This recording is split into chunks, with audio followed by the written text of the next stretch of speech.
All right, welcome back everyone to the Be Healthy and Thrive podcast. I'm Brianna here, your host, and today I am meeting with two amazing ladies, Anna and Brittany, on loving God with your vocation. And so thank you, ladies, for being here. Introduce yourselves and say hello. Thank you for having us. I'll go first. Yeah. I am Brittany. I'm a branding and business strategist, and I help women who are really motivated to not just be in business, but also like leave a legacy. They have stuff that's in them. They have really big dreams, maybe even big God dreams in them, and they want to do business. They want to do it well, but they also want to leave a legacy behind them. And so I help them do that with the strategy piece, help them get started, especially if their business is slow or they're not really moving at the beginning, kind of help them get that initial momentum. And so that's what I do. And I'm, again, Brittany. Thank you, Brittany. Brittany's awesome. All right, Anna. Thank you for having us. Yes, my name is Anna Franzen, and I'm a business coach and mentor for heart-centered women, and I help them make income online and connect with their dream clients and serve their audience. Yeah, awesome. These two ladies are so amazing to me, and I was like, oh, I love them. Gotta have them. So I just really wanted to kind of, I was telling you all earlier, just create a space to really explore this topic, one, as women, as Christians, and as business women, because I often think when it comes to our vocation, there's a lot of feelings that happen, a lot of thoughts in the church and those who are, followers of God and followers of Jesus. And I just wanted to create a space to explore some of those topics and really encourage people, one, to follow their passion and their calling that they really truly believe is from God, as well as if that does include charging money of any kind or asking for money, even in a not-for-profit, because sometimes that feels weird too, how they can get past that and so on. So maybe, Brittany, you can start us to just kind of share a little bit about your story of faith and how that kind of led you even into your business, because as we were talking about earlier, I know it's a huge reason for why you went into the business you're in. Yeah. So my story is that my husband and I were full-time missions in missions. We did pioneer church planting, which meant we worked in remote areas. And while I was up in the mountains of Central America, it was just really put on my heart to start looking for ways to generate income in a way that was in line with our values, that wasn't a compromise, and that would also not detract from our support base, because we wanted to be about one thing, which was church planting in remote areas where there's no gospel. And we didn't want any distractions. So it was very important to me and my husband to make sure that that business model was in line with that.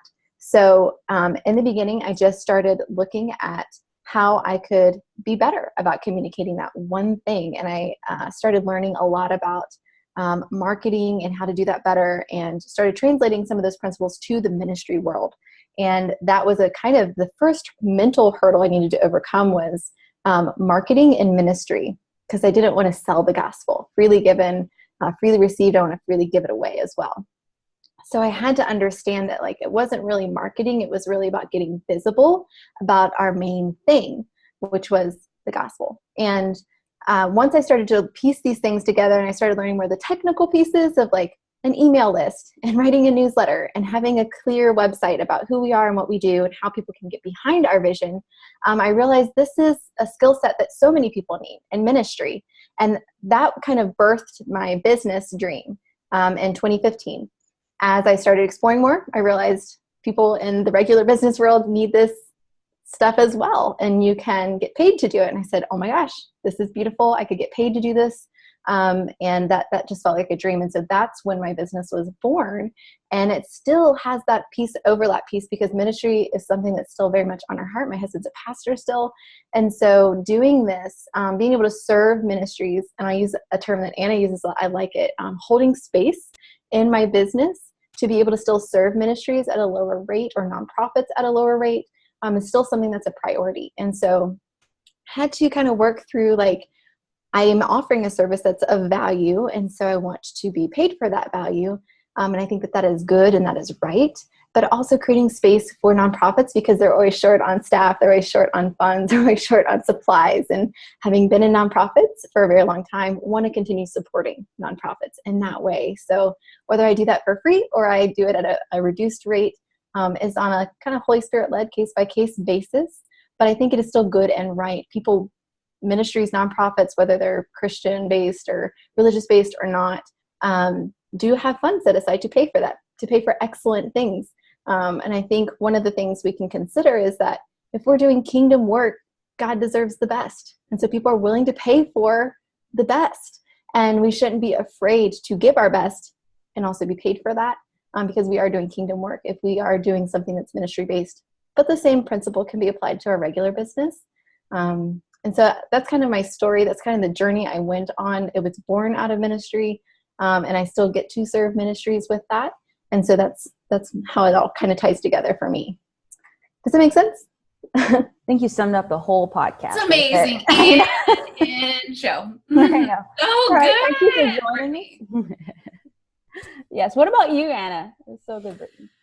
Yeah, I love that. I love Brittany's story because I think it just themes up so many common threads for us as women who have heart-centered businesses, right? Like having to learn and give ourselves permission to follow through on what we knew to be true all along, right? Like knowing that charging top dollar is an integrity, knowing that we can serve whoever we want to, whatever price point God leads us to charge, right? Like somewhere along the line, we feel like we can't do these things. And then we return to, oh, yes, I can come back to what Holy Spirit was leading me to all along. Right. Yes. Yes, yes, yes. So good. Let's see. Okay. What was the question? Like story, right? I'm muted. What is your story of like faith and just how that kind of may be intertwining your business or help lead you to the business you're in right now? Oh my gosh. Yes. Okay. So huge question. Amazing question. Brianna, you're so good at thick questions, right? But I would say my faith journey, like no matter what career I've been in, right? Like I worked in Christian higher education for a long time, did therapy for a while, did life coaching, business coaching, the online stuff. Like no matter what career I've been in, like my job, right? How I'm bringing in income, even though it's been part of like my life and ministry too. Like I think God is really teaching me that like who I am and my purpose doesn't change. My vocation may change, or the way that I'm bringing in income in my business, or my job. But I think there's like this common thread, and I think business became especially like when I started business coaching, this was harder when I first started my online business life coaching. But I think when I accepted like, okay, this is less about what I'm doing or my messaging or exactly who I'm serving, and a lot more about me being faithful to what God is calling me to in the moment and the humans that God has put in front of me. Being faithful to be obedient to what God is calling me in each season, I think has taken a lot of pressure off of like landing the perfect job, having the perfect business, like all the external things, and just focusing more on, I don't know, tuning into what God is speaking and saying with the humans I'm interacting with in the moment. That's so good. And I love it because I love what you said too about like, it doesn't necessarily matter what occupation or quote unquote vocation it is. It's like who you are is just going to show up, and you're just trying to be faithful to leading that. I think that's amazing because I think it just also gives people permission to go on that journey and not say like, oh, like even when you're starting your online business or business, it's like, I have to have the perfect idea and it has to like be this, like this for the next 50 years. Like, no, it can morph. Your audience can change, your message can change, because maybe that's where God's leading you. That's so good. Oh man, talk about this all day. And so what would you ladies say, maybe Brittany, you can start us off just around encouraging others. I know you said a lot already. I think you already addressed this, but maybe you can say it again. Just with, say, if women are listening and they are maybe in a current career they don't enjoy or do enjoy, or just feel that they're made for more. Like, what would you really advise them to do in regards to that? And if it is a business or if it is somehow related to money, what encouragement would you have for them? Well, if someone is feeling like they're made for more, beyond what they're doing, even if they do enjoy what they're doing, an exercise that has really helped me, and I don't remember who mentioned this to me, and it was recent, and I didn't realize I kind of did this, but writing your retirement speech and like, what's the one thing that you want to be about, and leaning into that, and then not despising the small small beginnings, right? The day of small beginnings, and being faithful with that one small thing, getting really good at it, and then building on it, expanding from it.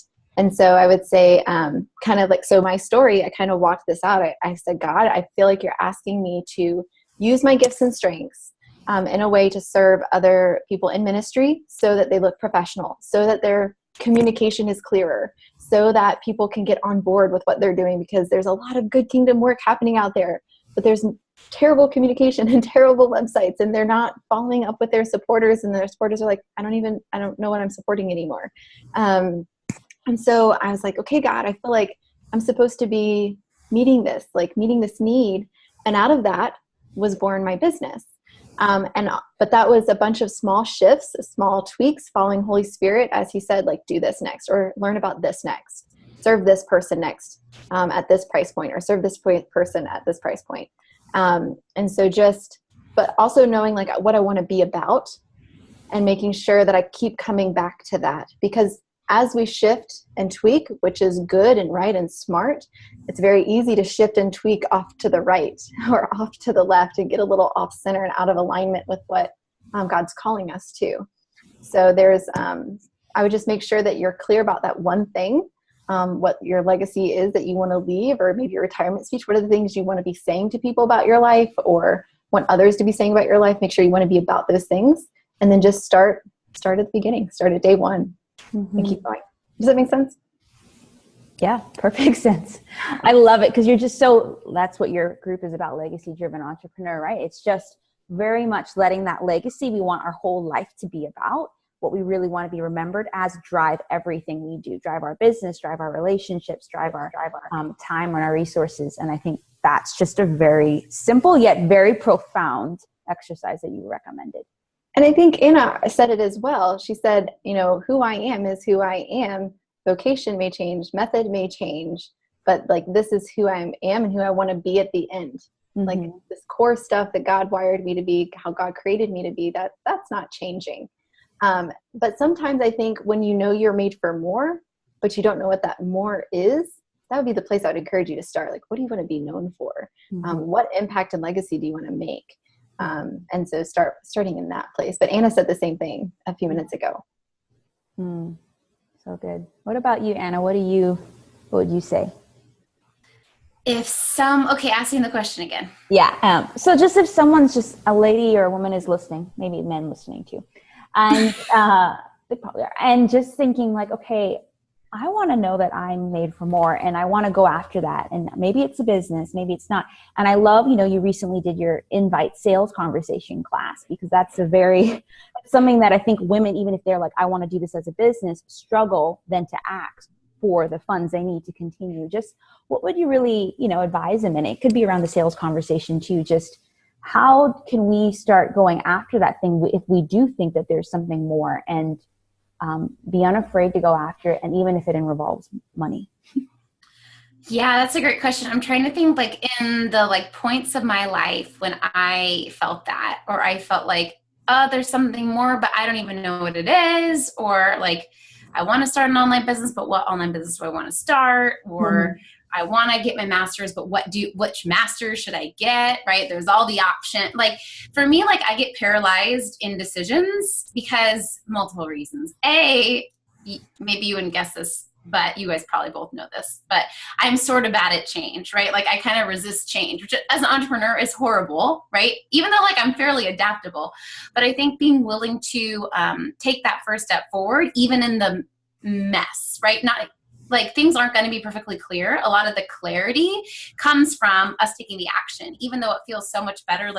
I want complete clarity and certainty before I take the first step, but it's actually those first steps, right, that give us the clarity. So I think for me, if I could go back in time, I would just tell myself and remind myself that truth, that if it's feeling messy and unclear, that's okay, right? That's how it's going to be.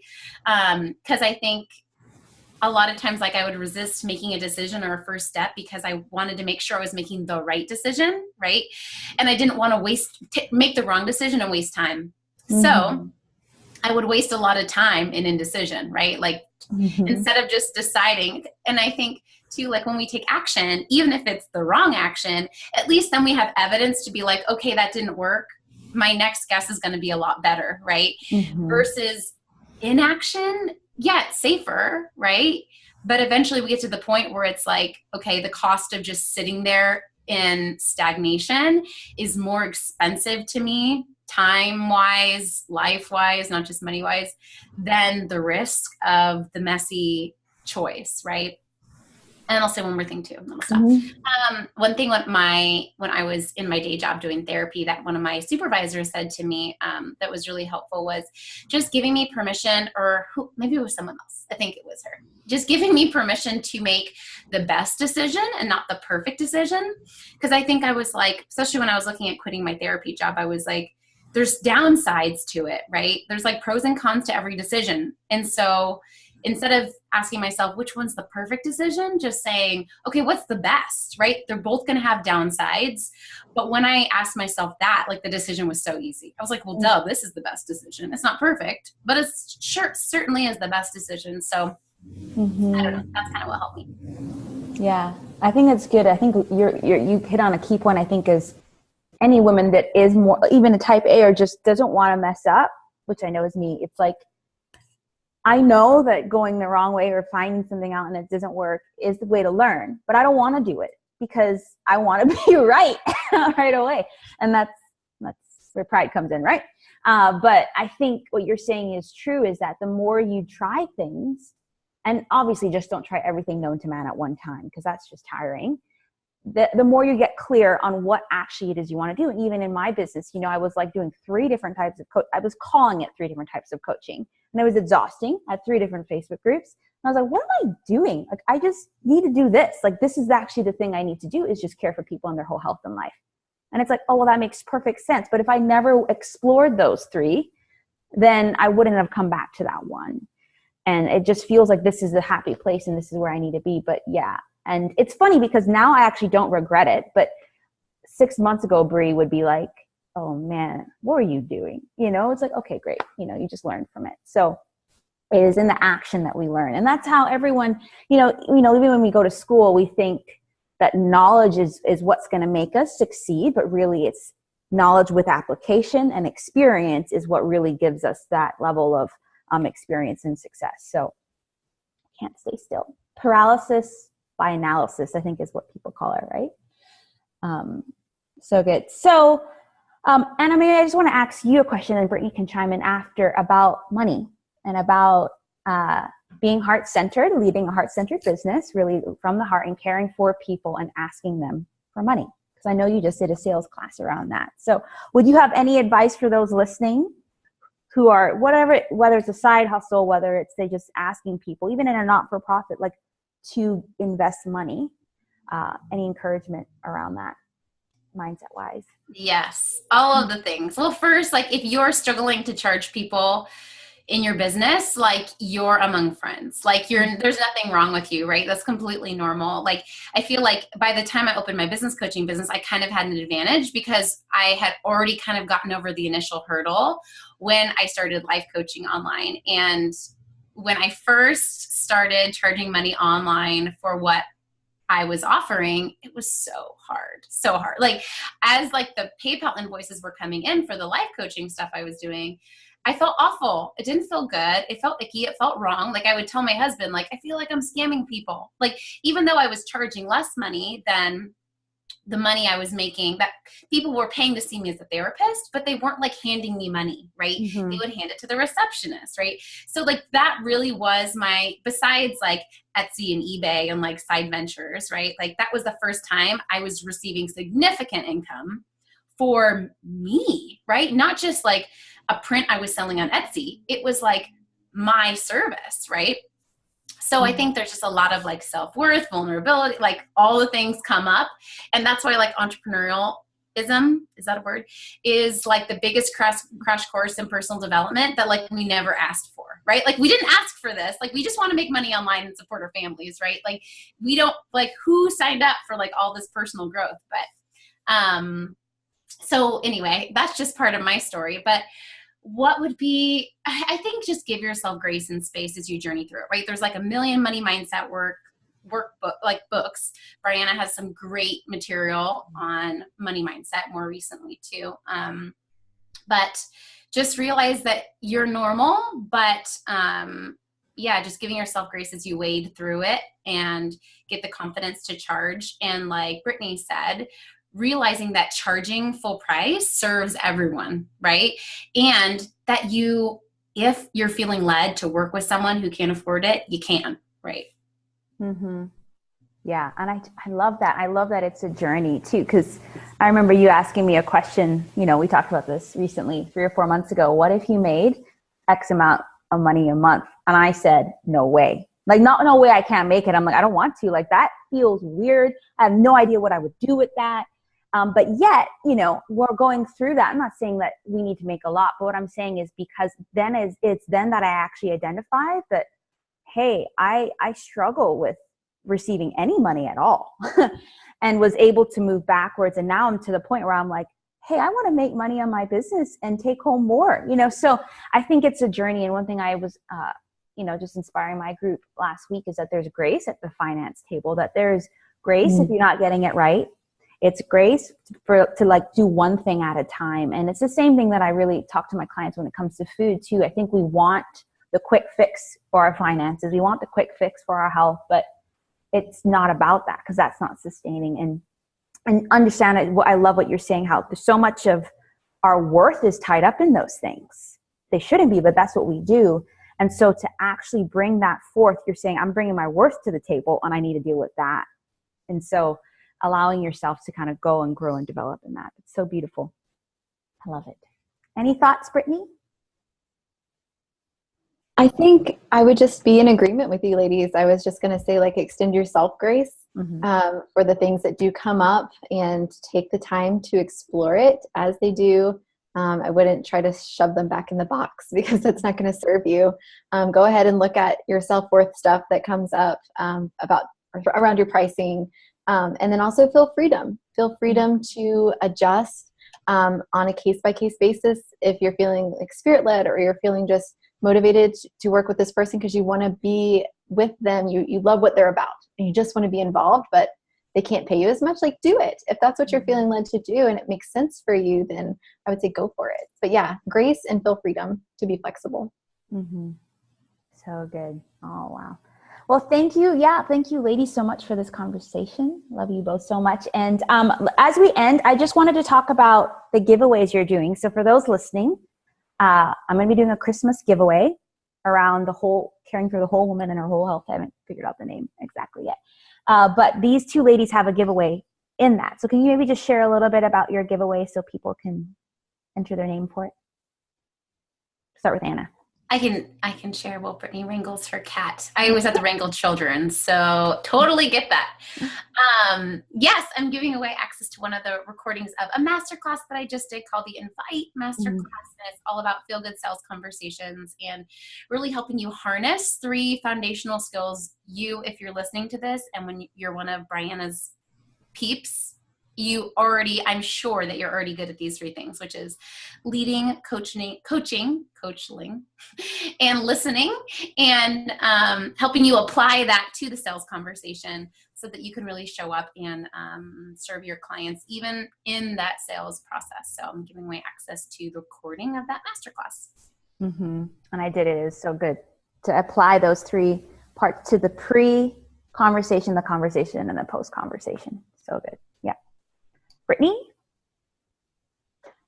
So I'm giving away a coaching intensive around your legacy. It's kind of a mini version of the Launch Your Legacy Larger program that I do. And it's really geared towards ladies who are still in those beginning stages, really nailing down what you're about and how to communicate well what you're about, and creating that perfect package for someone. And then walking through the steps of walking that out, taking that action, getting out of that analysis paralysis stuff that tends to come up a ton at the beginning, and it still shows up as we move forward in every season, but a lot more at the beginning because there's just so many unknowns. And so want to help a lady get unstuck from those beginning stages. And so it's a 45-minute coaching session. And we can talk about any of those beginning things that I just mentioned that tend to come up. So your giveaways are all in line with what we were talking about for you guys. Perfect. All right. Yeah. So thank you, ladies, so much for being here. Do you guys have anything else that you want to say before we wrap up? Thank you for having us. Thank you. Yes. No, it's so great to have you. And yes, for those listening, I will put the links on the giveaway and also the social media channels for these ladies. So you can be sure to follow them. They each have amazing groups. Anna, the Heart Center Entrepreneur, and Brittany, the Legacy Driven Entrepreneur. And then you can just get on their mailing list and just find out more about them. So thank you so much, ladies. Thank you.